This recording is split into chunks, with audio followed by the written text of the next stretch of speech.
Hello student, this is Sriram info all India government jobs అండి. మన ఛానల్లో only permanent based government jobs మాత్రమే post చేయడం జరుగుతుంది. ఇంకా మన ఛానల్ ఎవరైనా సబ్స్క్రైబ్ చేసుకోకపోతే సబ్స్క్రైబ్ చేసుకోండి. అలాగే వాట్సాప్ అండ్ టెలిగ్రామ్ ఛానల్లో జాయిన్ అయినట్టయితే job information, exam dates, result dates అన్నీ కూడా ప్రొవైడ్ చేయడం జరుగుతుంది. ఛానల్లో జాయిన్ అవ్వడానికి డిస్క్రిప్షన్లో లింక్స్ అయితే ప్రొవైడ్ చేస్తాను. అందరూ కూడా మన వాట్సాప్ అండ్ టెలిగ్రామ్ ఛానల్లో జాయిన్ అవ్వండి.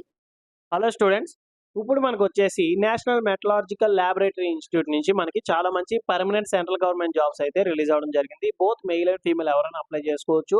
అలాగే ఎటువంటి ఎక్స్పీరియన్స్ కూడా ఏమీ అవసరం లేదండి. ఫ్రెషర్ క్యాండిడేట్స్ దీనికి అప్లికేషన్స్ అనేవి పెట్టుకోవచ్చు మాట. ఇది వచ్చేసి ఎన్ఎంఎల్ వాళ్ళది అఫీషియల్ వెబ్సైట్. ఇందులో మనకి కెరియర్స్లో ఇక్కడ టెంపరీ పొజిషన్స్ ఉంటాయి, అలాగే పర్మనెంట్ జాబ్స్ కూడా ఉన్నాయన్నమాట. మనం ఎక్స్ప్లెయిన్ చేసేవి అన్ని కూడా పర్మనెంట్ బేస్డ్ జాబ్స్ కాబట్టి పర్మనెంట్ పొజిషన్ జాబ్స్ అని ఉంటుంది కదా, దాని మీద క్లిక్ చేయండి. క్లిక్ చేసినట్టయితే మీకు పేజ్ ఇలా వస్తుంది. ఇక్కడ పర్మనెంట్ కెరియర్ లిస్ట్ అని చెప్పేసి ఇక్కడ జాబ్ లిస్ట్లో advertisement number 02/2025 recruitment of junior stenographer and junior secretary assistant కోసం వీళ్ళైతే రిక్రూట్ చేయడం జరుగుతుంది. ఇక్కడ డీటెయిల్ అడ్వర్టైజ్మెంట్ ఉంటుంది, దాని మీద క్లిక్ చేయండి. క్లిక్ చేసినట్టయితే మీకు అఫీషియల్ నోటిఫికేషన్ అనేది ఇట్లా డౌన్లోడ్ అవుతుంది. ఈ నోటిఫికేషన్ ఇంపార్టెంట్ పాయింట్స్ అనేవి అన్ని కూడా మీకు చాలా క్లియర్గా ఎక్స్ప్లెయిన్ చేస్తాను. మీరు వీడియో ఎక్కడ స్కిప్ చేయకుండా లాస్ట్ వరకు చూడండి. ఎటువంటి డౌట్స్ ఉన్నా కింద కామెంట్ బాక్స్లో కామెంట్ చేయండి, మీకు ఖచ్చితంగా నేనైతే రిప్లై ఇస్తాను. ఇప్పుడు మనం నోటిఫికేషన్ ఇంపార్టెంట్ పాయింట్స్ అనేవి అన్నీ కూడా డిస్కస్ చేసుకుందాం. అలాగే కాల్ మీ ఫర్ యాప్ నుంచి ఎలా కాల్ చేయాలి ఏంటో కూడా ఒక వీడియో కూడా చేసి కింద డిస్క్రిప్షన్లో అయితే ఇచ్చాను. మీరు కాల్ మీ ఫర్ యాప్ నుంచి కూడా డైరెక్ట్గా కాల్ చేసి మీ డౌట్స్ అనేవి ఎక్స్ప్రెస్ చేయొచ్చు. ఇది వచ్చేసి మనకి అఫీషియల్ నోటిఫికేషన్ సిఎస్ఐఆర్లో నేషనల్ మెటలాజికల్ ల్యాబొరేటరీ ఇన్స్టిట్యూట్ నుంచి మనకి రిలీజ్ అయిన నోటిఫికేషన్ అండి. ఇది హెల్ప్ లైన్ నెంబర్ అన్నమాట. మీరు డైరెక్ట్గా ఈ నెంబర్కి కాంటాక్ట్ చేసి మీ డౌట్స్ ఏ ఉన్నా సరే వీళ్ళని కాంటాక్ట్ చేయొచ్చు. అలాగే మెయిల్ ఐడి కూడా ఉంటుంది. ఇది అడ్వర్టైజ్మెంట్ నెంబర్ అండి. ఇక్కడ మనం junior stenographer and junior secretary assistant కోసం వీళ్ళైతే రిక్రూట్ చేస్తున్నారు. ఇంపార్టెంట్ డేట్స్ చూసుకున్నట్టయితే ఆన్లైన్ అప్లికేషన్ 6th May అయితే స్టార్ట్ అయింది. 30 May మనకి ఎండ్ అవుతుంది. ఈ డేట్స్ లోపు మీరు ఆన్లైన్లో అప్లై చేసుకుంటే సరిపోతుంది.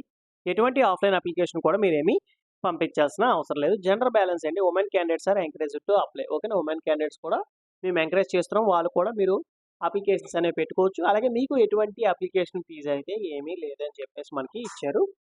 అలాగే ఇక్కడ చూసుకున్నట్టయితే ఇండియన్ సిటిజన్స్ ప్రతి ఒక్కరు కూడా అప్లికేషన్స్ అనేవి పెట్టుకోవచ్చు. ఇక్కడ మనం పోస్ట్ కోడ్ J01 చూసుకున్నట్టయితే జూనియర్ స్టెనోగ్రాఫర్ అండి. 8 పోస్టులు ఉన్నాయి. 8 కూడా మనకి కేటగిరీ వైజ్గా ఇచ్చారు. UR5 అని, EWS1 అని, అండ్ SC వాళ్ళకి ఒక పోస్ట్, ST వాళ్ళకి వచ్చేసి ఒక పోస్ట్ అయితే డివైడ్ చేస్తారు. అలాగే మనకి జూనియర్ స్టెనోగ్రాఫర్ కాకుండా నెక్స్ట్ వచ్చేసి A01 జూనియర్ సెక్రటరీ అసిస్టెంట్ అన్నమాట. ఓకేనా, ఇవి వచ్చేసి మనకి G అంటే జనరల్ అని, F అండ్ A అంటే మనకి finance and accounts, S and P అంటే స్టోర్స్ అండ్ పర్చేస్కి మనకి నోటిఫికేషన్ అయితే రిలీజ్ అయింది. జనరల్లో మనకి 5 పోస్టులు ఉన్నాయి. ఫైనాన్స్ అండ్ అకౌంట్స్కి వచ్చేసి 4, స్టోర్స్ అండ్ పర్చేస్కి వచ్చేసి 4 వేకెన్సీస్ అయితే ఇవ్వడం జరిగింది. ఇక్కడ మనం శాలరీ విషయానికి వచ్చినట్టయితే జూనియర్ స్టెనోగ్రాఫర్కి వచ్చేసి మనకి ఇనీషియల్గా 25,500 అనేది మీకు బేసిక్ శాలరీ ఇస్తున్నారు. గ్రాస్ వచ్చేసి మీకు 46,800 రూపాయలు అనేది మీకు నెలకు వచ్చే జీతం అండి. దీనికి ఎడ్యుకేషన్ క్వాలిఫికేషన్ వచ్చేసి 10+2 ఆర్ ఈక్వివాలెంట్ అండి. అంటే ఇంటర్ కానీ, ఇంటర్లో ఏ బ్రాంచ్ వాళ్ళని అప్లికేషన్స్ అనేవి పెట్టుకోవచ్చు. అలాగే మనకి డిప్లొమాలో ఏ బ్రాంచ్ వాళ్ళని సరే దీనికి అప్లికేషన్స్ అనేవి పెట్టుకోవచ్చు. బట్ స్టెనోగ్రాఫర్ పోస్ట్కి వచ్చేసరికి స్టెనోగ్రాఫర్ ప్రొఫిషియన్సీ అనేది మీకు వచ్చి ఉండాలి. అలాగే ఏజ్ లిమిట్ విషయానికి వచ్చినట్టయితే 18 ఇయర్స్ నుంచి 27 ఇయర్స్ వరకు కూడా అప్లికేషన్స్ అనేవి పెట్టుకోవచ్చు. అలాగే జూనియర్ సెక్రటరీ అసిస్టెంట్ అన్ని పోస్టులకి కూడా సేమ్ శాలరీ 19,900 అనేది ఇనిషియల్గా మీకు ఇచ్చే బేసిక్ శాలరీ. గ్రాస్ శాలరీ మీకు 35,000 అనేది వస్తుందండి అప్రాక్సిమేట్లీ. అంటే 35,000 మీకు నెలకు వచ్చే జీతం అయితే వస్తుంది. దీనికి ఎడ్యుకేషన్ క్వాలిఫికేషన్ వచ్చేసి 10+2 ఆర్ ఈక్వివాలెంట్ సేమ్ అండి. ఇంటర్లో ఎవరైనా అప్లై చేసుకోవచ్చు. అలాగే డిప్లొమాలో ఏ బ్రాంచ్ వాళ్ళైనా సరే దీనికి అప్లికేషన్స్ అనేవి పెట్టుకోవచ్చు అండి. ఓకే, దీనికి కూడా ఏజ్ లిమిట్ వచ్చేసి 18 ఇయర్స్ నుంచి 28 ఇయర్స్ వరకు కూడా అప్లికేషన్స్ అనేవి పెట్టుకోవచ్చు. అండ్ నెక్స్ట్ దీనికి వచ్చేసి మనకి ఇక్కడ సెలక్షన్ ప్రొసీజర్ ఇచ్చారండి. జూనియర్ స్టెనోగ్రాఫర్ చూసుకున్నట్టయితే సెలక్షన్ ప్రొసీజర్ వచ్చేసి మనకి కంప్యూటర్ బేస్డ్ రిటన్ టెస్ట్ ఉంటుంది. అలాగే ప్రొఫిషియన్సీ టెస్ట్ ఉంటుంది అన్నమాట. Stenography proficiency test, computer based test చూసుకున్నట్టయితే మనకి ఏంటంటే ఆబ్జెక్టివ్ టైప్ అయితే ఉంటుంది. బోత్ హిందీ అండ్ ఇంగ్లీష్లో ఉంటుంది. మీ సూటబుల్ లాంగ్వేజ్ ఏదైతే సెలెక్ట్ చేసుకోవచ్చు.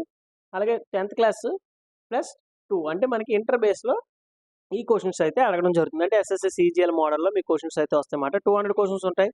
2 hours డ్యూరేషన్ టైం అయితే ఉంటుంది. ఇందులో మనకు వచ్చేసి 3 పార్ట్స్ ఉంటాయండి. జనరల్ ఇంటెలిజెన్స్, రీజనింగ్ అని 50 క్వశ్చన్స్ 50 మార్క్స్ అని, జనరల్ అవేర్నెస్ నుంచి 50 క్వశ్చన్స్ 50 మార్క్స్, అలాగే ఇంగ్లీష్ కాంప్రహెన్సివ్ నుంచి 100 క్వశ్చన్స్ 100 మార్క్స్ అండి. Each question carry 1 mark and each wrong ఆన్సర్కి 1/4 నెగిటివ్ మార్కింగ్ అనేది ఉంటుంది. అలాగే ప్రొఫిషియన్సీ టెస్ట్ కూడా మనకి ఉంటుంది అన్నమాట. డ్యూరేషన్ టైం ఉంటుంది, ఇన్ని లెటర్స్ మీరు టైప్ చేయాల్సి అనేసి ఉంటుంది.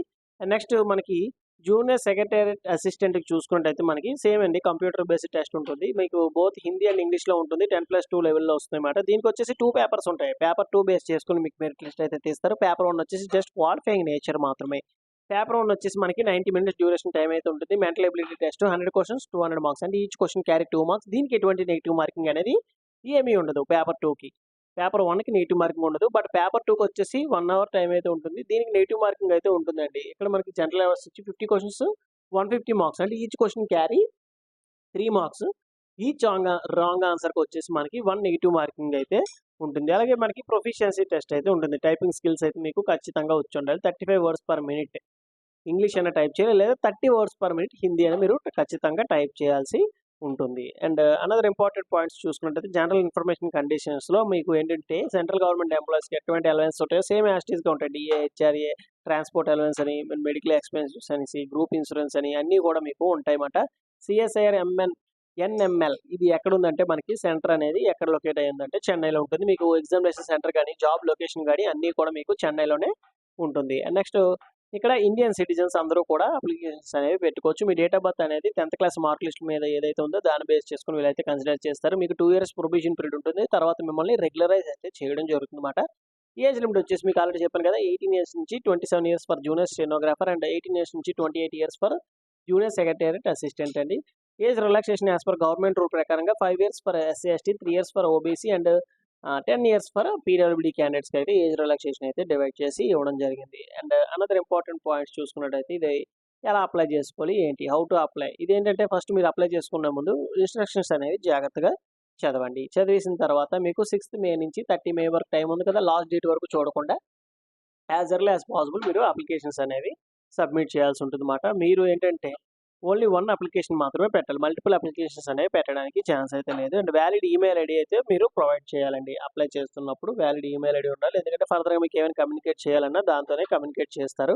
అండ్ అప్లికేషన్ ఫీ విషయానికి వచ్చినట్టయితే ₹500 అనేది application fee. And those who belongs to SC, ST, PWD, women and CSIR employees ఎవరైతే ఉంటారో వాళ్ళ అప్లికేషన్ ఫీజ్ అయితే ఏమీ లేదు. రిమైనింగ్ క్యాండిడేట్స్ వచ్చేసి ఎస్బీఐ కలెక్ట్ ద్వారా మీరు అప్లికేషన్ ఫీజ్ అయితే పే చేయాల్సి ఉంటుందన్నమాట. ఇక్కడ మీరు ఏంటంటే ఎస్బీఐ కలెక్ట్ ఓపెన్ చేసి select any category and select type of application fee అని చెప్పేసి ఇక్కడ ఇచ్చారు కదా, సేమ్ ఈ విధంగా మీరైతే ఈ స్టెప్స్ అయితే ఫాలో అవ్వాల్సి ఉంటుంది. And help line technical problems ఏమైనా వచ్చినా సరే ఈ మెయిల్ ఐడికి మీరు కాంటాక్ట్ అవ్వచ్చు అని చెప్పి ఇచ్చారు. ఇక్కడ ఏవైతే ఫాలోయింగ్ డాక్యుమెంట్స్ ఇచ్చారో అన్నీ కూడా సింగిల్ పీడిఎఫ్లో రెడీ చేయాలి. యాక్చువల్గా మనం పాత పద్ధతిలో మనం అప్లై చేస్తున్నప్పుడు ఏంటంటే ఫోటో అప్లోడ్ చేస్తాం, సిగ్నేచర్ అప్లోడ్ చేస్తాం, 10th క్లాస్ మార్క్ లిస్ట్ వేరేగా అప్లోడ్ చేస్తాం, ఇంటర్ మార్క్ లిస్ట్ వేరేగా అప్లోడ్ చేస్తాం, అందర్ సర్టిఫికేట్స్ అంటే క్యాస్ట్ సర్టిఫికేట్ వేరేగా అప్లోడ్ చేస్తాం. అంటే దానికి సపరేట్గా మనం అప్లోడ్ చేసేవాళ్ళం. బట్ ఇప్పుడు అలా కాదన్నమాట. ఇప్పుడు ఏంటంటే అన్ని డాక్యుమెంట్స్ కూడా ఒక పీడిఎఫ్ ఫార్మాట్లో రెడీ చేయాలి. ఏదేది మన 10th క్లాస్ మార్క్ లిస్టు, అలాగే intermediate certificates and application fee. And ఇక్కడ మనకి ఒక చూడండి పారాగ్రాఫ్ ఇచ్చారు కదా, ఈ పారాగ్రాఫ్ మీ ఓన్ రన్నింగ్ హ్యాండ్ రైటింగ్లో రాసి ఇది కూడా మీరు